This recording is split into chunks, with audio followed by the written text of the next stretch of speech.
Muito obrigado. Bom dia, pessoal. Vocês podem sentar. Eu estou feliz de estar aqui com vocês. Eu cancelei meu voo de hoje à tarde, mas me pediram para vir e eu me sinto muito honrado. Agradeço por isso. Estar com vocês hoje. Sim.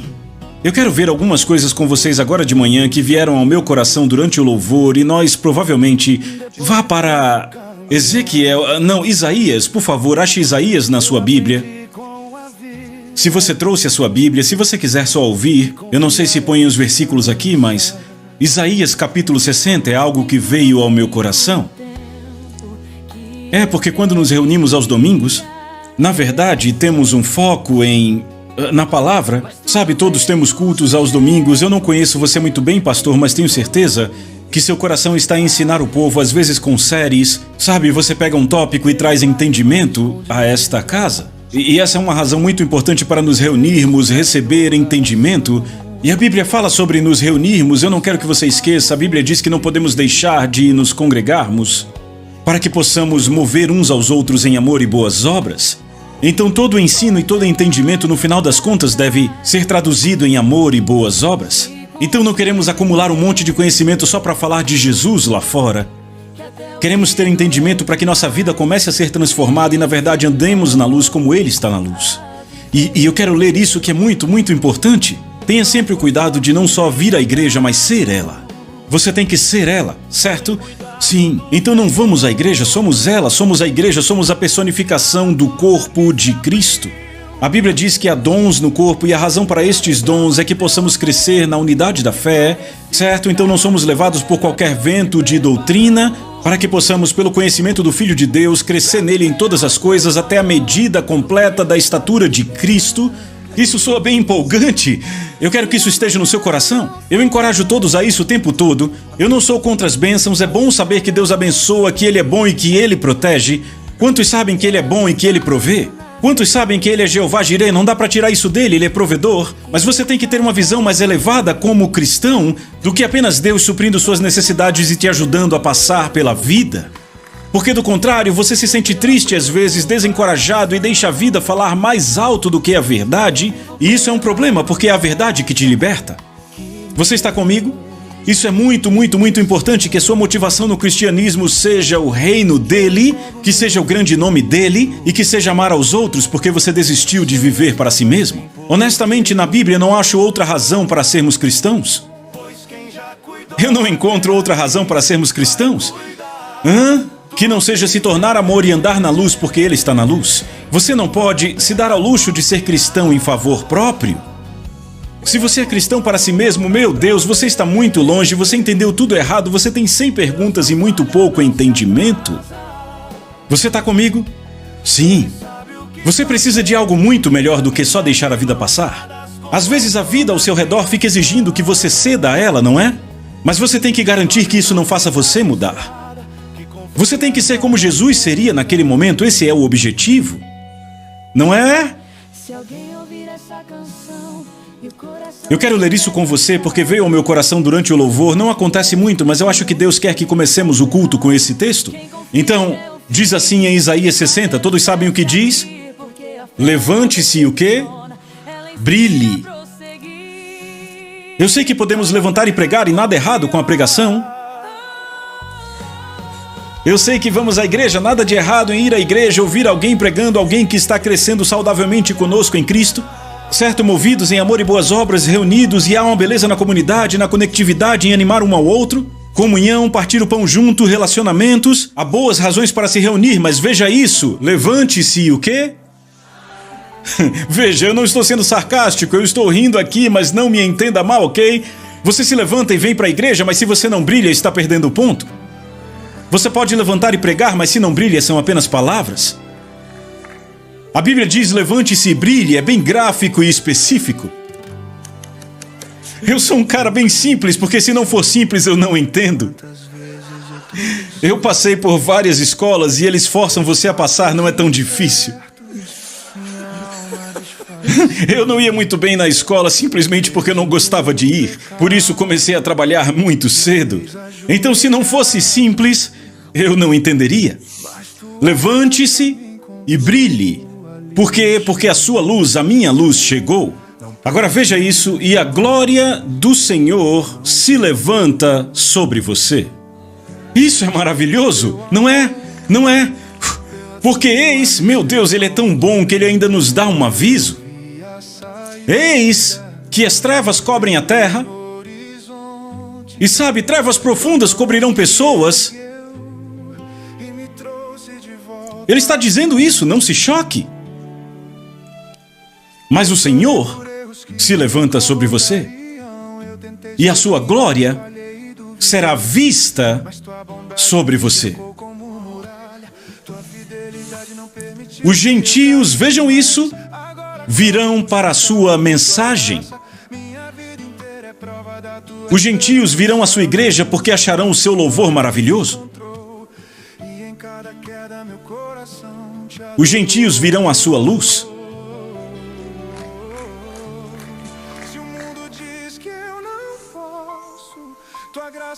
E reis para o brilho do seu levantar. Levanta teus olhos ao redor e vê, estão todos reunidos e vêm até você. Podemos continuar lendo, mas eu acho que ele já deu o tom. Jesus sabia o que dizia quando disse: deixe que a sua luz brilhe de tal maneira diante dos homens, para que vejam suas boas obras e glorifiquem o Pai que está nos céus. Não podemos nos dar ao luxo, e nunca pudemos, de viver apenas por uma linguagem cristã, um conhecimento cristão. Nada pode tomar o lugar de conhecer a Ele. Conhecer a Ele é a transformação da sua vida, e é onde a luz em você começa a brilhar, porque Ele muda suas motivações, sua atitude, sua razão de ser, o porquê da sua vida. É Ele que desafia o autocentrismo, é Ele que tira essas coisas com oração, com comunhão, com aprendizado, entendimento. E o Espírito Santo é aquele que, pela graça, substitui essas coisas com a natureza e a imagem de Deus.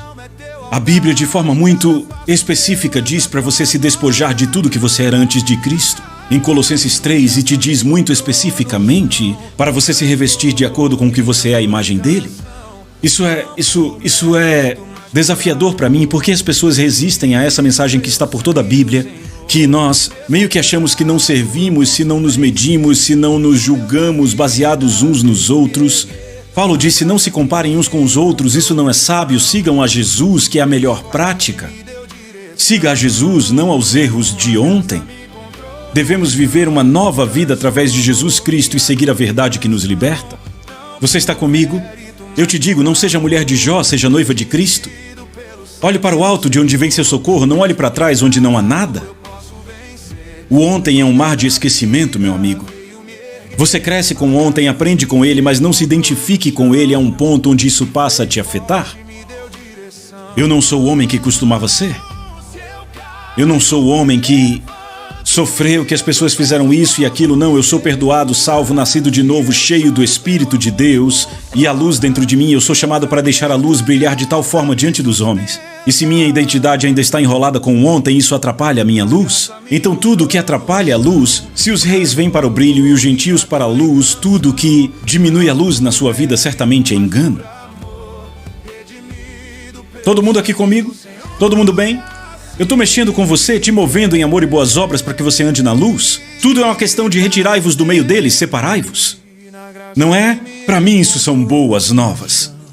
Para mim são boas novas porque eu não preciso mais deixar que a vida decida por mim e me afete a um ponto em que ela decida quem eu sou e como eu sou. De repente o que eu estou passando não define quem eu sou nem como eu sou. O que ele passou, o que ele pôs dentro de mim, o que ele me criou para ser e me chamou para ser, decide quem e como eu sou. E de repente eu passo por qualquer prova, qualquer oposição, e passo por tudo, e fico bem. É assim que somos vencedores, é assim que somos mais que vencedores em Cristo. Observe, Jesus disse que no mundo você teria tribulação, mas nele teria paz. Em mim tenham paz, tenham bom ânimo, porque eu venci o mundo. Ok, isso é maravilhoso e eu me empolguei quando li, mas aí eu fico pensando, bem, se você venceu o mundo, então por que eu tenho tribulação? Ele não está falando de tirar o problema fora. Ele está falando de te dar o caminho para passar pelo problema. Ele venceu o mundo é movido pelo egoísmo, o autocentrismo, ele é movido pelo amor. No mundo você tem problema, mas em mim tem paz, então tenha bom ânimo, eu venci a forma como o mundo vive, esteja no mundo, mas não seja do mundo, retirai-vos do meio dele, separai-vos, ande na luz como eu estou na luz. E qualquer um que diz que permanece em Jesus deve andar como ele andou. Você entendeu? Isso é muito empolgante para mim. É muito empolgante, porque isso me diz que eu não preciso mais viver nas trevas. As trevas cobrem a terra e as pessoas, mas a luz brilhou sobre mim, a glória de Deus brilhou sobre mim, a luz está em mim. Aqui está o ponto, não precisa de física nuclear para entender isso. Pode soar um pouco bobo, mas é verdade. É algo simples assim, a luz é maior do que as trevas.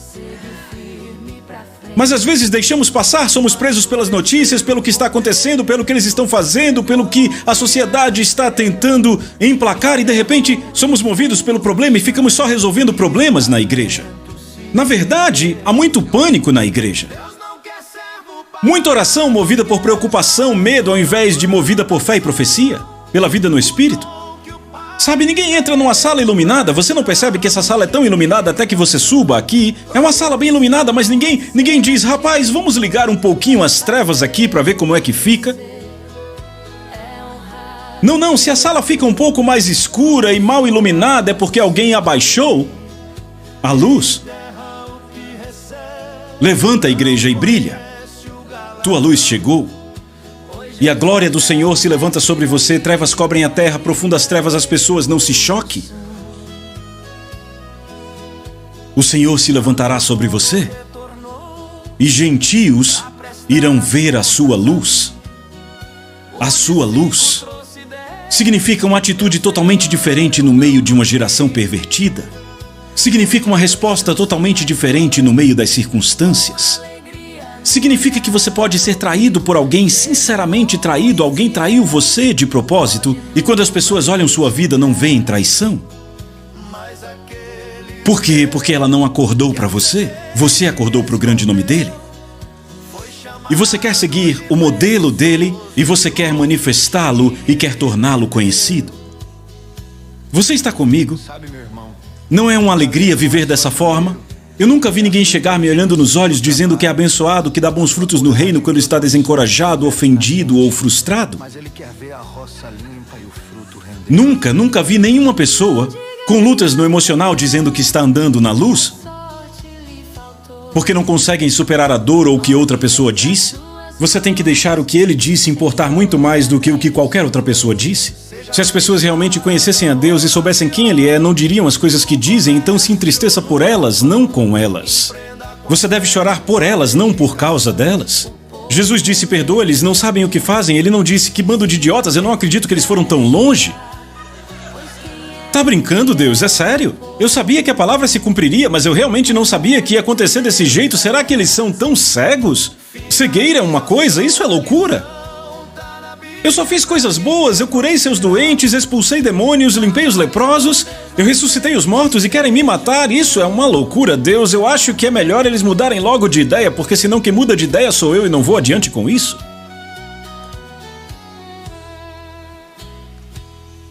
Vamos lá? Não é assim que a gente pensa quando as coisas não mudam, quando pessoas... A gente fica julgando, dizendo, bem, eles estão fazendo de propósito, eles nunca vão mudar, eu sei que não vão. Jesus diz que são cegos. E dizemos, mas eles têm um coração mau. Sim, vença o mal com o bem. Deixe sua luz brilhar. A Bíblia diz que a resposta branda desvia o furor. Excelência no que é bom, sejam inocentes no que diz respeito ao mal. Não é maravilhoso? É muito maravilhoso. Por isso que vocês nasceram de novo. Eu acho que vocês sabem disso, eu só estou mexendo com vocês. Me deram um microfone e um pouco de tempo, eu só estou utilizando assim. É apenas o que queima no meu coração. Mover vocês em amor e boas obras para que vocês não esqueçam porque Ele vive em vocês. Ele vive dentro de vocês para amar. Para que você viva santificado e separado, sem ser legalista e religioso, sem ser pego em obras tentando ser aprovado. Você vive sua vida porque você é aprovado. Você flui porque você é aceito. Você tem confiança com Deus porque Ele te perdoou e Ele te ama. E Ele permitiu que você ficasse diante dEle com confiança. É a Bíblia que diz, achegai-vos ousadamente, não é apenas presunção. A Bíblia diz, venha com ousadia. Ele realmente nos ama. É verdade, não é bom demais para ser verdade? Se você mede o amor de Deus pelas circunstâncias da vida, você será enganado. Meça o amor de Deus por Cristo crucificado. As circunstâncias da vida são um mau termômetro para o amor de Deus. Provações e problemas vêm para todo mundo. Pedro disse: seus irmãos por todo o mundo estão passando pela mesma coisa, então não fiquem atônitos. A régua para o amor de Deus não é a forma como sua vida se desdobra. A régua para o amor de Deus é Cristo crucificado naquela cruz, um filho inocente. O Filho de Deus, e nada foi feito senão através dele. Não é impressionante? Ele veio para os seus, mas os seus não o conheceram. Estávamos tão alienados e tão distantes da verdade pela qual fomos criados e para a qual fomos criados, que quando ele ficou diante de nós não o reconhecemos. Isso é impressionante para mim, que ele veio para os seus, e os seus não o conheceram.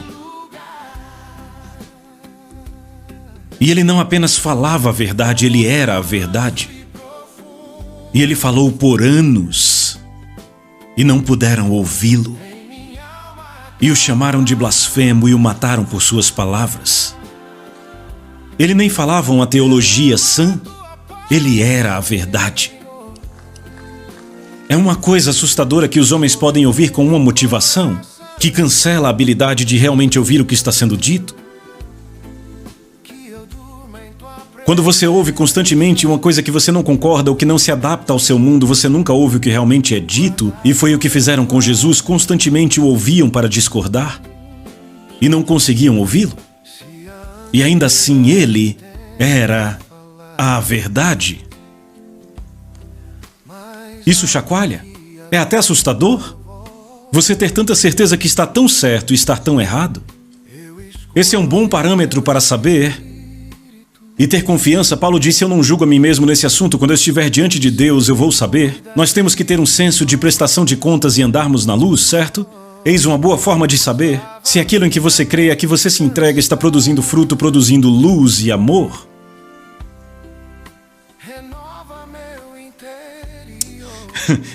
Às vezes você é enganado estando certo, porque se você está tão ocupado estando certo, mas não está produzindo fruto, então qual o uso, qual a utilidade em estar certo?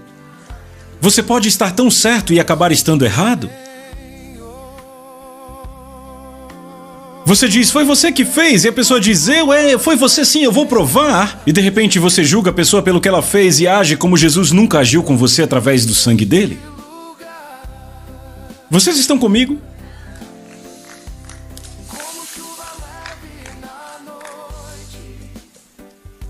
Eu quero ver algo bem rapidamente com vocês, e provavelmente eu vou ficar só aqui. Provavelmente vou precisar de um tempo para isso. Eu tenho um pouco mais de meia hora. Obrigado a propósito. É bom estar aqui. Eu poderia ter pego o voo 815, estar a caminho de casa, mas em certo sentido estou em casa. E eu prometo a vocês, eu estou aqui porque quero estar. Estou aqui porque quero. O pastor perguntou se eu queria participar de um projeto de evangelismo na cidade. Eu disse sim, e ele disse: estamos em Seattle, você pode vir conosco. Eu disse: certo, vamos. Por quê? Porque eu sabia que você estava aqui. Eu vim porque sabia que vocês estavam aqui, eu estava certo, aí estão.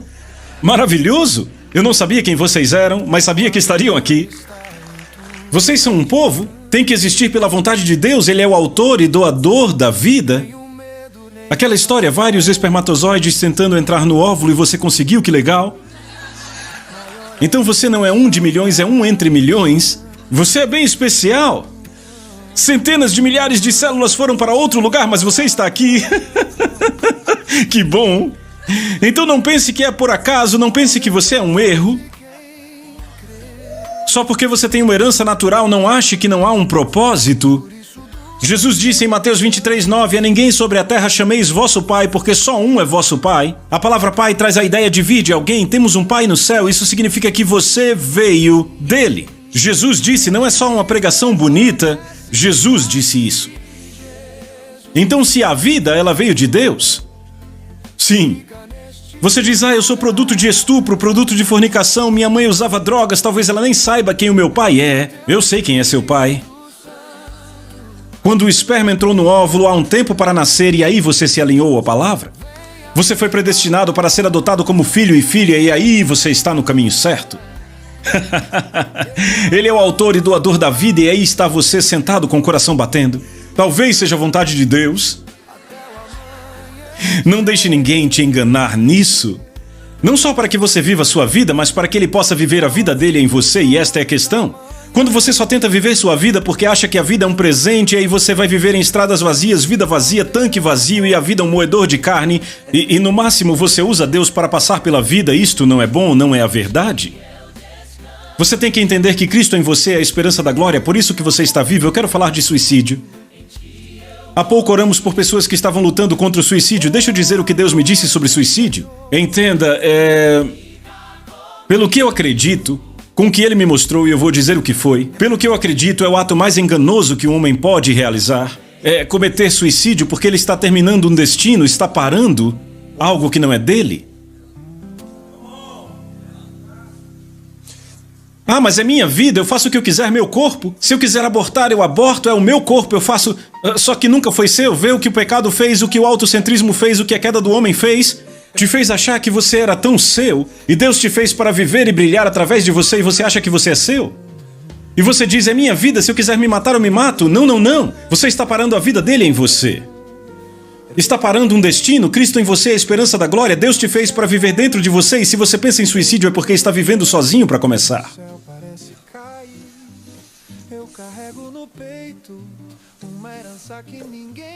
Tá tudo bem, eu estou indo longe demais.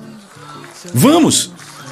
Suicídio é coisa séria, está por todo lado e é uma coisa que está crescendo entre os jovens, não é? Está dominando as pessoas, dão várias razões para o suicídio hoje. Mas no final das contas é um engano total porque você está presumindo que pode tirar algo que nunca foi seu. Não é a sua vida, é a vida dele em você. E foi por isso que ele pagou para redimir. Porque Cristo quer viver dentro de você. Você sabe, ele pode viver em qualquer lugar, isso é maravilhoso, Deus é impressionante.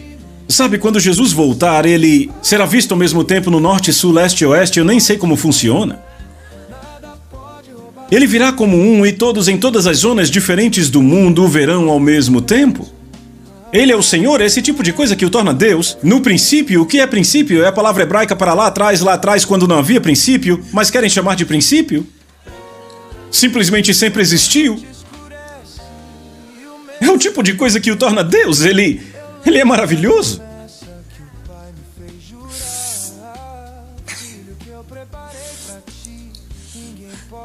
Então o Senhor poderia ter uma mansão no céu, um castelo bem grande, bem louco no céu. E todos poderiam vê-lo ao mesmo tempo de todo lugar. Crianças crescendo, apontaríamos para o céu e diríamos: vejam, ali é a casa de Deus, ele vive lá. Vejam, e as crianças... Pessoas tirando fotos e tentando voar até lá, com suas máquinas, sei lá, qualquer coisa. Foguetes, chegando perto, fotos com um zoom bem alto, tentando pegar ele na varanda. Quer dizer, ele poderia fazer isso. Ele não podia pôr uma mansão gigante no céu e dizer, esta é a minha casa. Ele não quis viver lá, não quis, ele quis viver em você. Ele poderia, você ficaria olhando. Ele quer viver em você e as pessoas veem a sua vida, se aproximam de você, trabalham com você e ficam olhando assim, ó. E eu te asseguro. Você consegue imaginar o nosso amigo Roman tentando achar uma casa para Deus? Sei lá, muito gado, 1000 montanhas. Não, ele quer viver em você, rapaz. E o Roman diz, veja essa, olhe para essa, e todas aquelas mansões, aqueles castelos em cima de montanhas, mas os olhos de Deus fixos no homem, e ele diz, ei, eu quero morar no Roman, eu quero comprar este aqui. Não entenda, o Roman é o humano, você vai te custar sangue? Já providenciei, está resolvido, eu quero me mudar. Por que você quereria viver nele? Porque você não vê o que eu vejo. Você não entende o que eu entendo? Você vê só um homem e eu vejo o que será quando eu habitar nele e ele se render?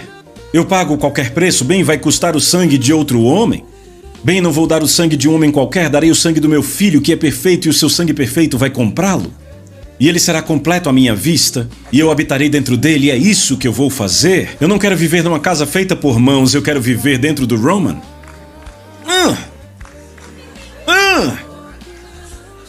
E a esposa diz, amém, agora terei amor porque Cristo ama a igreja.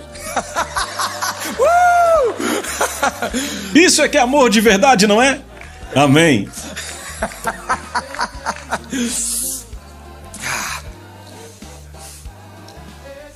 Vocês terão que ter um bebê também. Terão que ter aquele bebê. Eu creio com todo o meu coração.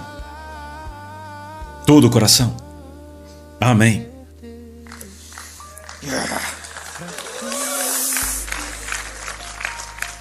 Vá comigo para Colossenses 3. Eu vou usar o resto do tempo que temos. Já se passaram 7 minutos. Eu estou bem, normalmente eu abro numa página e levo meia hora para começar a ler e às vezes nem consigo. Mas eu acho que devemos ler isto. Vocês lembram, acabamos de cantar Céu na Terra. É poderoso, não é? O reino de Deus seja feito na terra como é no céu. Isso é poderoso, não é? E eis o que fazemos, e não está errado, está certo. Dizemos, ok, essa coisa de amarrar e soltar o que for amarrado no céu e na terra. E aí dizemos, ok, não há câncer no céu, não há doença no céu. Então, se está amarrado no céu, deve estar na terra também. E ensinamos isso e temos fé para orar por pessoas que estão doentes, porque entendemos que essas coisas não estão no céu. Não é assim, não fazemos isto? Então alguém diz câncer e dizemos, ok, não há câncer no céu. Ok, vamos orar contra esse câncer. Isso nos traz fé, pelo menos nos faz crer, entrar na arena crendo que o câncer irá embora, certo? Não está errado. Mas o uso de seja feita a sua vontade na terra como é no céu, o uso e a tradução disso, toda vez que eu vejo isso na igreja, é sempre a demonstração do poder de Deus. Mas eu quero desafiar você, te pergunto, e quanto à demonstração do coração de Deus? Seja feita a tua vontade na terra, será que há animosidade no céu? Traição, birra, discórdia, orgulho, ciúme, reclamação, frustração, desencorajamento, desespero. Vamos parar de ficar com o que Adão pagou para sermos? E vamos começar a viver o que ele, Jesus, pagou para sermos? E vamos tirar o velho e pôr o novo? Estão comigo? Vamos. Porque tudo que Deus faz flui de quem Ele é. Então o desaparecimento do câncer flui da beleza e do poder de quem Ele é. Tudo opera pelo amor. Então se não há animosidade no céu, vamos parar de picuinha, vamos fazer paz, fazer tudo começar a funcionar. Vamos guardar o coração dele, procedem as saídas da vida. Não podemos nos dar ao luxo de ir à igreja magoados com alguém nela. Você não vai à igreja para ser amado, mas para amar, para brilhar, para ser um exemplo. Eu entendo os jovens, as pessoas mais jovens, no Senhor, não em idade, no Senhor eu quero dizer. Às vezes elas precisam de algumas coisas. Todos nós já estivemos nesse lugar, e se não cuidarmos, ficaremos cheios de dedos. Mas eis o paradoxo, se somos cheios de dedos, qualquer dedo nos toca.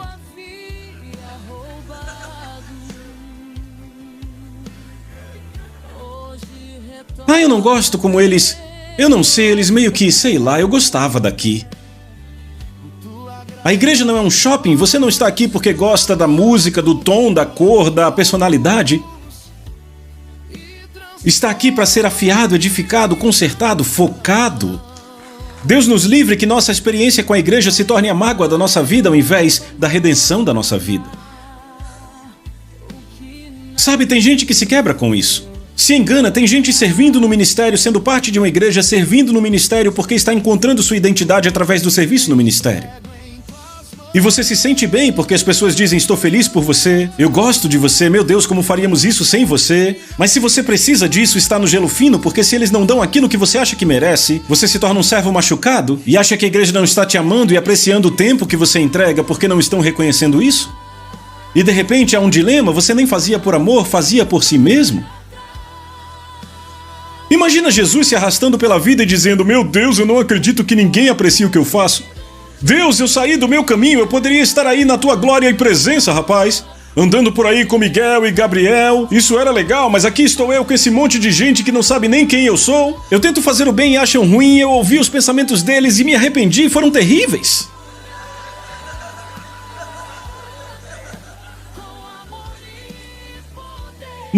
Não dá nem para imaginar Jesus assim.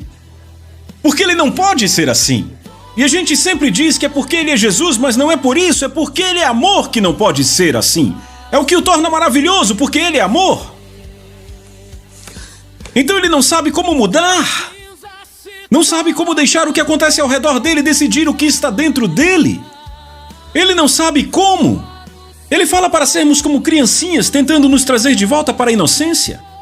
Ele quer que morramos, que nos rendamos, que desistamos de nós mesmos, que neguemos a nós mesmos para pegarmos nossa cruz e seguirmos Jesus. Posso definir o que a Bíblia diz sobre amor?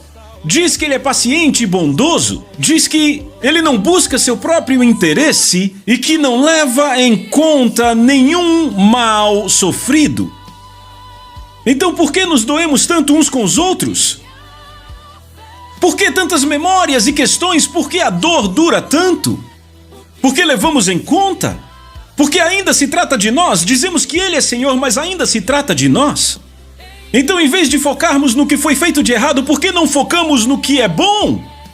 Para podermos cobrir uma multidão de pecados, para que a misericórdia triunfe sobre o juízo. E se o pecado abunda, a graça superabunda. Não para fazer o pecado permanecer, mas para brilharmos como luz, porque as pessoas precisam ver o seu brilho. E se você assume uma atitude que tira o seu brilho, eu te asseguro, você está sendo enganado. Se você não anda na luz, não está andando naquilo pelo qual Ele pagou por você. Se você não anda na luz, você está sendo enganado. Não estou dizendo que você é mau, que é hipócrita, só está sendo enganado e perdendo o que está dentro de você. Se as pessoas não podem ver a luz em você, se não veem diferença no seu local de trabalho, se as pessoas não sabem que você é transformado, e eu não estou falando de comprarem o seu fruto, eu estou falando de colherem seu fruto porque está por todo lado. Já vi uma árvore tão carregada num período de colheita, tão cheia de frutos que os galhos pendem, tem frutas caindo pelo chão, é tudo tão perfeito que basta você pôr a mão e o fruto vem. Meu avô me levava para pegar frutas, e eu vinha todo sujo, todo roxo, e na fazenda todos riam, diziam, devíamos ter pesado ele antes de trazê-lo. Ele me chamava de Danny Boy, o cabelo dele era todo branco, ele ria, ele dava ao moço um pouco mais de dinheiro porque eu tinha comido 3/4 da árvore. E eu todo roxo, meu rosto, minha língua, minhas mãos. Eu comecei a ir para debaixo das árvores porque ninguém queria os frutos caídos, ninguém comprava o que caía. Mas eu descobri que se você pega o fruto caído logo que ele cai, a fruta está maravilhosa, acabou de cair, não deu tempo nem de apodrecer, ela está muito boa. E eu ficava lá, e você deveria estar deixando cair fruto por todo lado. Por todo lado, porque você é uma árvore frutífera viva. E nisto é glorificado o meu Pai, em que deis muito fruto e o seu fruto permaneça, persistência, consistência. Às vezes as pessoas precisam de um pouco de consistência para acreditarem que você realmente mudou. Às vezes te observam por meses esperando que você prove para elas algo.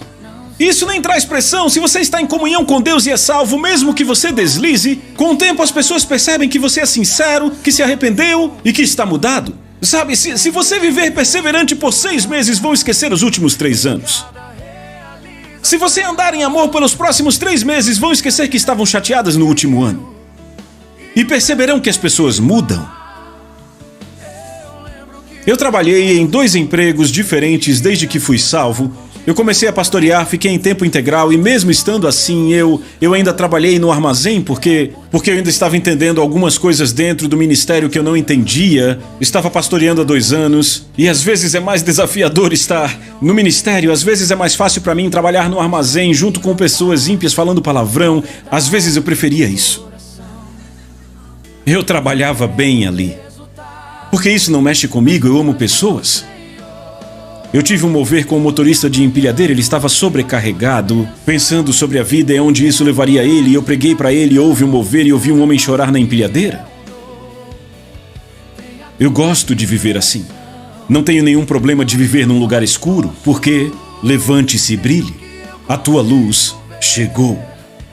E a glória do Senhor se levanta sobre você. Se tudo que você busca é um emprego cristão com uma atmosfera cristã, você pode ter entendido errado.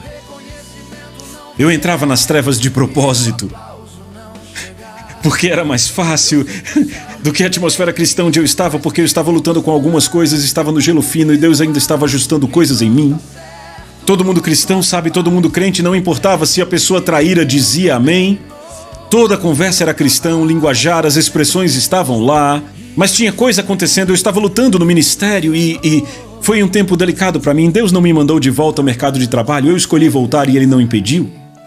Porque Ele sabia que seria uma estação frutífera e Ele teve minha atenção lá. Eu passei 6 meses lá e voltei para o Ministério Integral até hoje. Eu não estava lutando contra pessoas, mas com alguns aspectos da igreja, sabe, coisas de bastidores, a igreja como um negócio, essas coisas. Não estava errado, mas eu ainda era ingênuo para aquilo. E eu não tinha trabalhado aquilo no começo, então pareceu mais fácil para mim fugir e ficar confortável. E é confortável simplesmente ir para as trevas. Sabe, muitos cristãos não entendem isto, mas só é confortável ir para as trevas quando você está na luz. Porque você vê as pessoas por quem realmente elas são em Cristo, não pelo que parecem ser pela carne. Você não julga o homem de acordo com a carne, não lê o livro pela capa. Você perde capítulos maravilhosos quando lê o livro só pela capa. Pode nunca chegar a coisa boa. Na verdade, quanto mais perdidos estão, mais divertido é o processo. Porque numa situação de cotidiano no trabalho conseguem ver a sua vida. Tem tempo de ver a sua atitude. Eu sei que parece que eu estou me gabando, as pessoas podem me criticar por isso, mas eu só estou dando um exemplo. No meu último dia de trabalho naquele lugar, reuniram todos os funcionários, disseram que era meu último dia e perguntaram se alguém queria dizer alguma coisa pelo que eu tinha significado para aquela empresa. Me ofereceram um cargo em tempo integral que nunca havia existido só para eu continuar indo àquela empresa regularmente, porque eles queriam me manter ali em algum nível. Isso é legal, não é? E no começo eu fiquei um pouco desconfortável porque eu não queria tudo aquilo. Mas o Espírito Santo disse, está tudo bem, estão honrando quem eu sou em você. Quem eu sou em você é tudo sobre mim.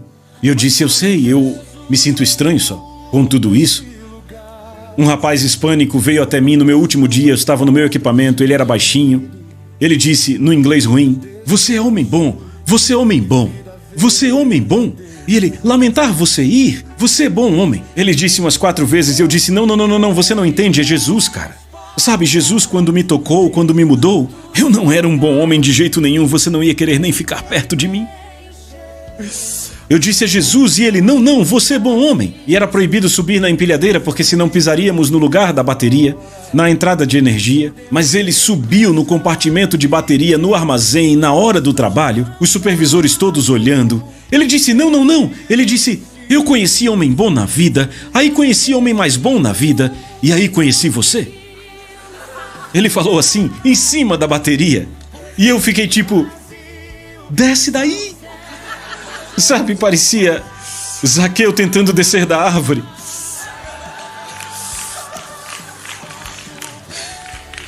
Eu só trabalhei lá 6 meses.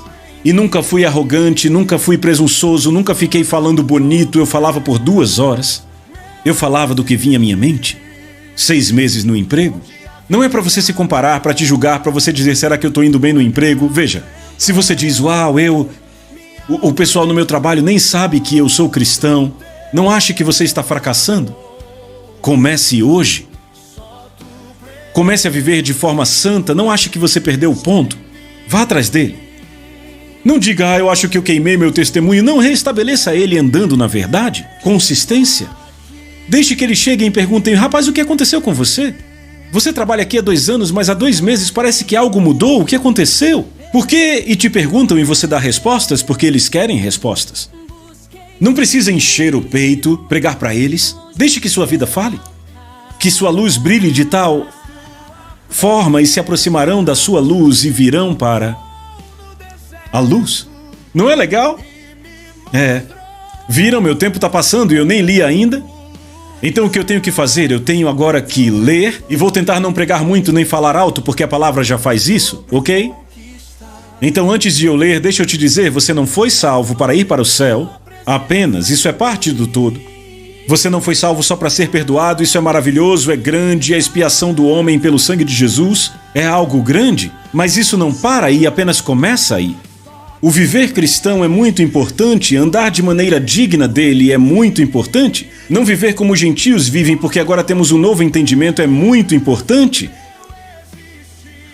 Estão comigo? Ele não pagou por nós para ficarmos num tanque de retenção chamado culto de igreja até que a trombeta soe. Nos reunimos para ficarmos focados.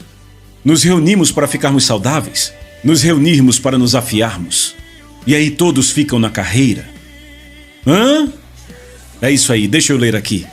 Uma vez que vocês, isso é Colossenses capítulo 3, versículo 1. Uma das minhas passagens favoritas da Bíblia. Eu digo isso toda semana, quando eu falo favorita porque está no meu top 100. Perguntam qual sua passagem favorita e alguns têm passagens favoritas, eu não tenho nem ideia. Assim que eu acho uma favorita, logo vem mais 10 na cabeça. Bombardeiam minha alma. Mas rapaz, eu gosto muito desta passagem. Se vocês acharem essa página rasgada, só essa página num campo, numa selva, num deserto, vocês terão bastante pelo que viver, se só tiver isto. Uma vez que vocês ressuscitaram com Cristo, busquem estas coisas que são do alto, onde Cristo está assentado à direita de Deus. Vejam isso, eles sabem onde a mente vai, ajustem as suas mentes. Não é maravilhoso? Ele diz, ouçam, façam algo aqui. Vocês vão alinhar as suas mentes com as coisas de cima, não com as coisas da terra. Ah, eu não acredito nisso. Como você se sente? Não deveriam ter feito isso. Será que machucou? Como é que eu vou fazer? Eu não vou fazer nada. Isso são as coisas da terra. Quando você está vivo para o reino, lida com isso de forma totalmente diferente. Quando busca primeiro o reino de Deus e a sua justiça, você vive na justiça. Vamos, buscai primeiro não seu bem-estar, não sua proteção, não sua provisão, não sua bênção. Buscai primeiro o reino dele. E as demais coisas serão o quê? Adicionadas a você. Ele disse, olhem os pássaros, as flores, disse... Falando sobre isso, ele disse no começo do capítulo, não é a vida mais importante que estas coisas que você acha que precisa, suas provisões básicas, a vida não é mais do que provisões básicas. Você não está aqui para mais do que sobreviver e passar pela vida, para brilhar. Então vamos alinhar nossa mente com as coisas de cima, não com as coisas da terra. Agora vejam isso, é importante. Agora entenda, eu não sou contra a vida eterna, seria ridículo, eu não sou contra o perdão de pecados, seria uma bobagem da minha parte. Mas não é a única motivação na salvação, o perdão de pecados e o céu. Vejam, vocês morreram. Você tem que pregar que você morreu. Para ser cristão você tem que morrer, não pode viver a não ser que morra. Se você não morre, você vai trazer quem ele é para quem você é, e esta é uma mistura letal. Você tem que morrer. Vejam, vocês morreram. Isso é pela fé, pessoal, não é perfeição. Entendam muito bem isto. Para que se você sair da sua luz e cair no seu velho você, não é o fim do mundo. Você não se arrasta e morre, volta, está condenado, vai ter que se render. Não, não, não. Você percebe e agradece a Deus porque a verdade está operando na sua vida. Ela te expõe, ela te pega, ela te resgata. E você se vira para Ele e corre para Ele. E você diz, meu Deus, eu gostei tanto da verdade operando em minha vida, que me mostrou o que realmente aconteceu. Meu Deus, 2 meses atrás eu achava que aquele era o pensamento certo, mas nunca veio de você e nunca deveria ter vindo de mim. Obrigado, Deus, por agir como um pai, me dar poder, me dar sabedoria, me afiar. Deus, eu te amo tanto, obrigado pelo sangue de Jesus que me limpa. É isso que você faz toda vez que você... Ups! Tem que se alegrar muito por dizer, ups! Ao invés de viver na cegueira e ficar lá. Então, ao invés de... Meu Deus, o que eu estou fazendo? Ah, tá vendo? Sei não, viu? Na verdade, eu acho que eu não presto. Se eu amasse a Deus, nunca teria feito isso. E aí, daqui a pouco, toda a Bíblia está contra você. Você é seu pior inimigo. E aí, depois de todo esse processo analítico, você se pergunta se é realmente salvo. Alguém aqui já fez isso? Não precisa fazer isso. Corra para Ele. Aqui está o engano na pequena analogia que eu acabei de dar. O fato de você se importar significa que seu coração não está tão errado quanto você pensa. Porque se você estivesse tão perdido quanto pensa, não se importaria tanto quanto se importa. Não dá para condenar alguém que não está vivo por dentro. Você tem que ter vida por dentro, tem que se importar pelo menos um pouco para ser condenado. Do contrário, seria um apóstata, diria tanto faz e continuaria vivendo. Você se sentir mal por aquilo significa que há vida dentro de você. Tem algo com que Deus pode trabalhar chamado pureza dentro de você. E você fica se pesando por suas ações, estereotipando a si mesmo pelo seu fruto, e aí você se rotula por si mesmo ao invés de pelo que Ele está operando em você e o que Ele quer fazer em você. E de repente você está se julgando por você mesmo. Está fazendo uma prova que Ele nunca pôs na sua frente e está tirando nota baixa.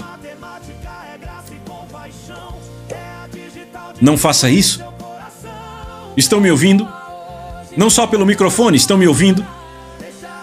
Muito bem. Muito bem.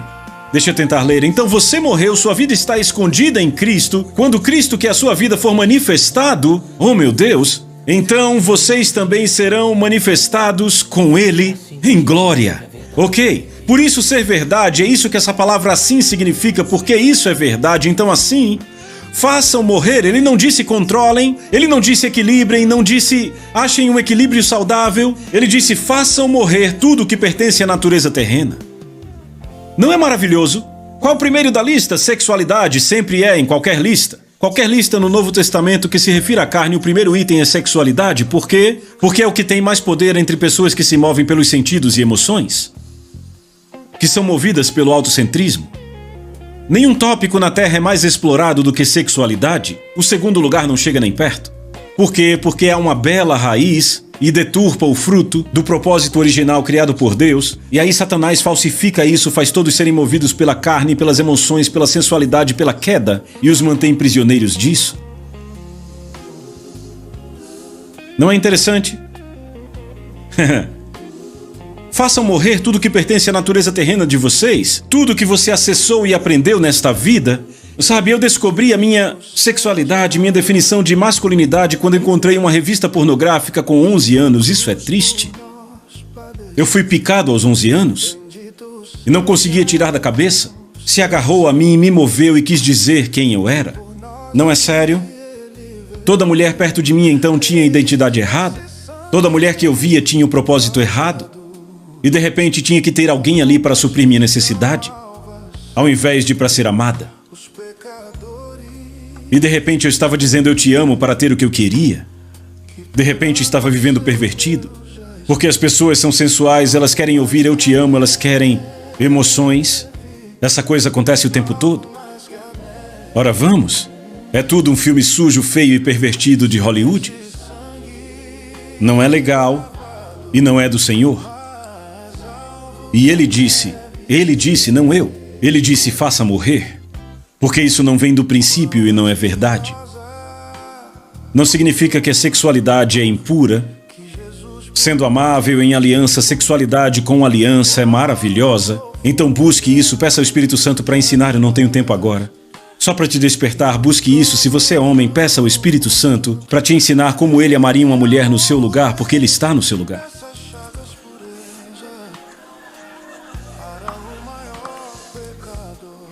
E mulheres, não se machuquem com essa coisa toda. Eu vejo uma pressão sobre as mulheres e às vezes agimos como se tudo estivesse bem, mas essa pressão vem do mundo.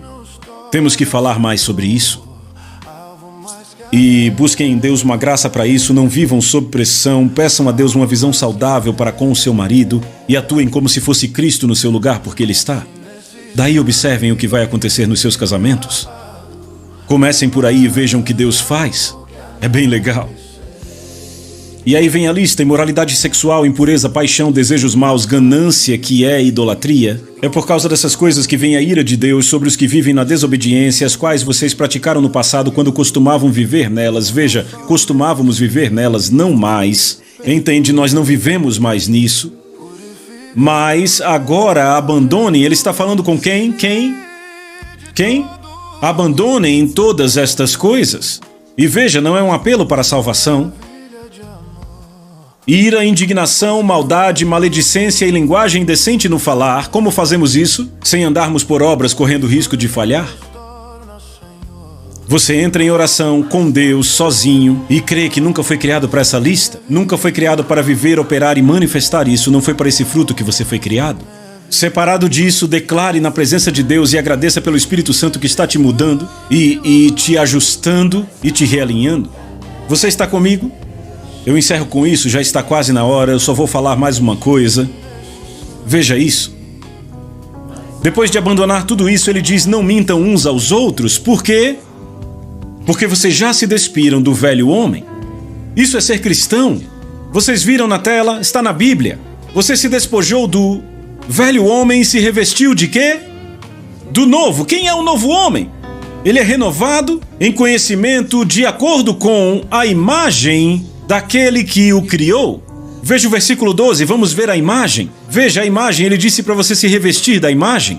Portanto, como povo escolhido de Deus, santo e amado, Revistam-se, aqui está a imagem, de profunda compaixão, bondade, humildade, mansidão, paciência. Suportem-se uns aos outros. Perdoem as queixas que tiverem uns contra os outros. Perdoem as queixas que tiverem uns contra os outros. Perdoem como o Senhor lhes perdoou. Acima de tudo, porém, revistam-se do amor, que é o elo da perfeição. E isso é muito poderoso. E o que você faz? Você fica sozinho em oração e apresenta tudo que você sabe que não produz luz, o fruto, que não atrai pessoas, que os gentios nunca virão atrás de você por causa disso. Você se livra disso em oração e se reveste dele. Você faz essa troca pela fé e aí essa bela coisa chamada graça vem à sua vida de oração. Começa a te moldar, a te dar forma e fazer com que você seja aquilo que deseja ser. De repente você é uma obra da graça, é o que é pela graça de Deus, não é um super cristão. Você é um crente. E ele recebe toda a glória porque nenhum homem tem algo que não lhe tenha sido dado. E não há jactância no homem. A graça de Deus é maravilhosa. Não a negue, não a deixe passar. Tenha parceria com ela e permita que ela te mude e se revista de um relacionamento com Deus. Vocês estão comigo? Ok, foi um pequeno